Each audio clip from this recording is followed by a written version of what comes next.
धन्यवाद। श्री चंद्रशेखर जी।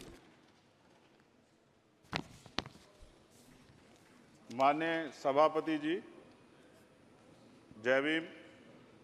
महामहिम राष्ट्रपति जी के अभिभाषण पर धन्यवाद प्रस्ताव पर बोलने को आपने मुझे अवसर दिया, इसके लिए मैं आपका आभारी हूं। सभापति महोदय, सर्वप्रथम मैं बहुजन समाज में जन्मे सभी संतों, गुरुओं, महान पुरुषों को नमन करता हूं, जिनमें महात्मा ज्योतिबा फूले, डॉक्टर बाबा साहब अम्बेडकर और मान्यवर काशीराम साहब को मैं याद भी करता हूं आज के दिन पर। साथ साथ नगीना की महान जनता और भीम आर्मी और हमारी पार्टी आज़ाद समाज पार्टी काशीराम के साथियों का भी धन्यवाद करता हूं। इसके बाद अपने कुल गुरु जगत गुरु सदगुरु रविदास जी महाराज को भी मैं नमन करता हूं, जिन्होंने दुनिया को लगभग 600 साल पहले बेगमपुरा शहर के रूप में दुनिया का सबसे महान लोकतांत्रिक दर्शन दिया। अध्यक्ष महोदय, माननीय सभापति जी, 14 अगस्त 1947 को ये देश अंग्रेजों के अधीन था। 15 अगस्त 1947 को हम लोग आज़ाद हुए। 16 अगस्त 1947 को देश आज़ादी में था, लेकिन धन धरती राजपाट में बंटवारा नहीं हुआ। जो साधन संसाधन थे उनमें बंटवारा सही रूप से न होने के कारण एक बहुत बड़ी आबादी सुविधाओं से वंचित और सम्मान से वंचित रह गई। उनको सम्मान देने के लिए और अंतिम व्यक्ति तक सुविधाएं पहुंचे, इसके लिए लोकतंत्र की व्यवस्था हुई। लेकिन आज़ादी के 70 साल बाद भी हम कहाँ खड़े हैं, इस पर ये चिंता का विषय है। मैं मानता हूं कि सामाजिक न्याय तभी होगा माननीय सभापति जी, जब जातीय जनगणना पूरी होगी और जातीय जनगणना कराई जाएगी और साथ साथ संख्या के आधार पर आरक्षण जो है वंचित वर्गों का बढ़ाया जाएगा। उसके साथ साथ जब राष्ट्रपति जी अभिभाषण पर बात रख रही थी तो उन्होंने शहरी और ग्रामीण क्षेत्रों के विकास की बात कही और ये भी कहा कि दुनिया में सबसे उत्तम शहर हमारे यहाँ बने। लेकिन माननीय सभापति जी, 70% आबादी तो गांव में निवास करती है, तो गांव की आबादी के बारे में भी सोचना होगा कि उनका जीवन कैसे बदले। माननीय सभापति जी, उच्च शैक्षणिक संस्थानों में बहुजन समाज के जो छात्र हैं उनके साथ कास्ट एट्रोसिटी हो रही है, निरंतर उनकी हत्या हो रही है।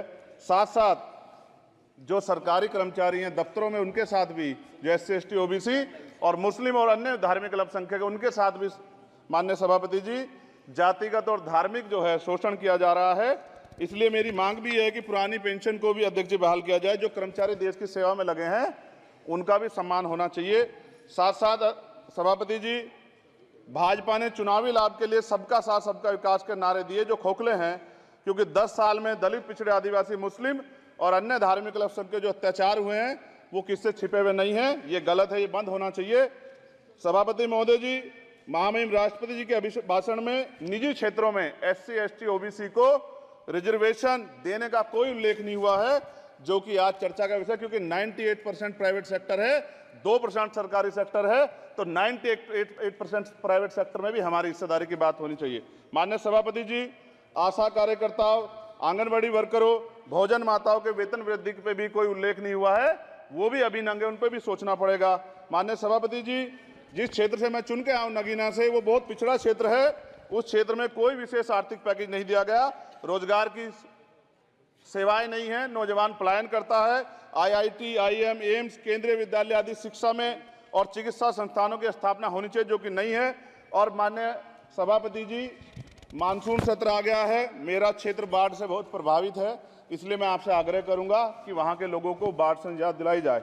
माननीय सभापति जी, चीन हमें आंख दिखा रहा है और लगातार हमारे देश की सीमाओं में घुसपैठ कर रहा है, इसलिए अग्निवीर योजना को हटाकर पुनः सेना भर्ती शुरू की जाए और साथ साथ भारत की सबसे प्राचीन व बहादुर रेजिमेंट में से एक चमार रेजिमेंट को पुनः बहाल करा जाए, ऐसा भी मेरा आपसे आग्रह है। माननीय सभापति जी, पिछले सारे प्रधानमंत्रियों ने मिलकर जितना कर्ज लिया है उससे दुगना कर्ज हमारे वर्तमान के प्रधानमंत्री जी ने लिया है। किसान अगर अपना कर्ज माफ कराने के लिए जाता है तो लाठी झेलनी पड़ती है, जबकि सरकार ने धन्ना सेठों का 15 लाख करोड़ रुपया माफ किया है। इस ओर हमें ध्यान देना पड़ेगा, हमारी आने वाली पीढ़ियों को ये कर्ज चुकाना पड़ेगा। माननीय सभापति महोदय जी, किसानों को MSP की लीगल गारंटी तथा किसानों का कर्ज माफ होना चाहिए। साथ साथ 2 अप्रैल 2018 को SC ST के बच्चों पे बहुत बड़े पैमाने पे मुकदमे लगे थे, वो हमारी लड़ाई सही थी, ये सुप्रीम कोर्ट ने माना और बाद में सरकार ने माना, वो मुकदमे तुरंत वापस होने चाहिए। माननीय सभापति जी, प्रेस जो है उस पर भी शिकंजा कसा जा रहा है, जो पत्रकार सरकार खिलाफ बोलता है नौकरी से हाथ धोना पड़ता है। और सोशल मीडिया हमारा हथियार है, उस पर तरह तरह के प्रतिबंध लगाए जा रहे हैं और विरोध करने वालों को सोशल मीडिया हैंडल भी सस्पेंड करा दिए जा रहे हैं। साथ साथ सभापति जी, पेपर लीक और परीक्षाओं के कैंसिल होने से देश के नौजवानों का भविष्य खतरे में है।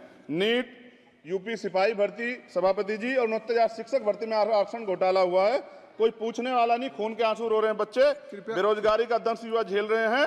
इसलिए मेरा आग्रह है कि युवाओं के लिए कृपया समाप्त करें चंद्रशेखर। माननीय सभापति जी, मैं पहली बार बोल रहा हूं, आप कहेंगे मैं बैठ जाऊंगा, मैं आपकी बात, मैं संवैधानिक मर्यादा का पालन करूंगा, मगर हम तो माननीय सभापति जी सुन ही रहे हैं। आप बोलिए, 1 मिनट। धन्यवाद। 1 मिनट और बोलिए। अध्यक्ष सभापति जी, नारी सम्मान की बात करने वाली सरकार, हमने मणिपुर देखा सर, हमने पहलवान बेटियों का हर्ष देखा सर, और हमने सर हाथरस की बेटी का हर्ष देखा सर, और हाथरस के परिवार को जो वादा किया था सरकार ने वो भी पूरा नहीं किया। और महिलाओं में भी, स्पेशली दलित, पिछड़े और मुस्लिम वर्ग की, आदिवासी वर्ग की महिलाओं के साथ आज भी एनसीआरबी का डाटा कहता है सर जो जुल्म हो रहा है वो सहनीय नहीं है सर। साथ साथ कोविड में तैरती, हमने कोविड में बहुत सुना सर, कोविड में तैरती लाशें भी गंगा में हमने देखी है सर, और मजदूरों का हाल भी हमने देखा है। सभापति जी, बस सब समाप्त कर रहा हूं। नोटबंदी पे छोटे मझले उद्योग की जो कमर टूटी वो भी हमने देखी है। सभापति जी, शैक्षणिक संस्थानों, विश्वविद्यालयों में, चिकित्सा संस्थानों में ओबीसी एसटी के योग्य अभ्यर्थी को एनएफएस करके जिस तरह निकाला जा रहा है, लेटरल एंट्री करके जिस तरह हमारे रास्ते बंद किए जा रहे, ये भी हम देख रहे हैं सभापति जी। साथ साथ मेरा ये कहना है सर, ये सबका इशू है कि प्राइवेट कर्मचारी सर और सरकारी भी कई जगह पे 8 से ज्यादा घंटों से काम करते हैं और उनको जो सर उचित वेतन भी नहीं मिलता, तो न्यूनतम वेतन 20,000 रुपए तय हो और 24 घंटे की ड्यूटी। उदाहरण के तौर पे यूपी पुलिस सर बहुत पूरा काम करते हैं वो लोग, वो राज्य के विषय हैं। आप सर मैं आपके राज्य सरकार के लिए भी आपके संज्ञान में डाल रहा हूँ विषय सर। पुलिस सब जगह है सर, लेकिन सवाल ये है सर, बहुत पसीना बातें हैं, 8 घंटे की ड्यूटी और वेतन विसंगति, बॉर्डर स्कीम से उनको जो बाहर किया जाए। माननीय सभापति जी, 1 मिनट चाहिए सभापति जी। राष्ट्रपति जी ने धर्म के बारे में बात की थी, राम मंदिर से पहले हमारे गुरुघर तुगलकाबाद का फैसला आया था राष्ट्रपति जी, वो सभापति जी अभी तक दिल्ली में स्थित सदगुरु रविदास जी महाराज का गुरुघर नहीं बना। साथ साथ सभापति जी, अपनी बात को खत्म करते हुए मैं आपसे कहना चाहता हूं कि जितना देश दूसरों का है सर, इतना हमारा भी है। हम मरने के लिए पैदा नहीं हुए, जो चाहता है हमारी हत्या कर देता है। मूछे रखने पे, घोड़ी पे बैठने पे, मटकी छूने पे हमारी हत्या हो रही है। क्या बदला है सर 70 साल बाद भी? दलित, पिछड़े, मुसलमानों पे हिंसा नहीं रुक रही है सर। मेरा आपसे संरक्षण के साथ ये आग्रह है कि इन घटनाओं को रोका जाए और देश किसी की बपौती नहीं है, देश संविधान से चलता है सर और संविधान से चलेगा। संविधान छेड़खानी बर्दाश्त नहीं की जाएगी सर। धन्यवाद।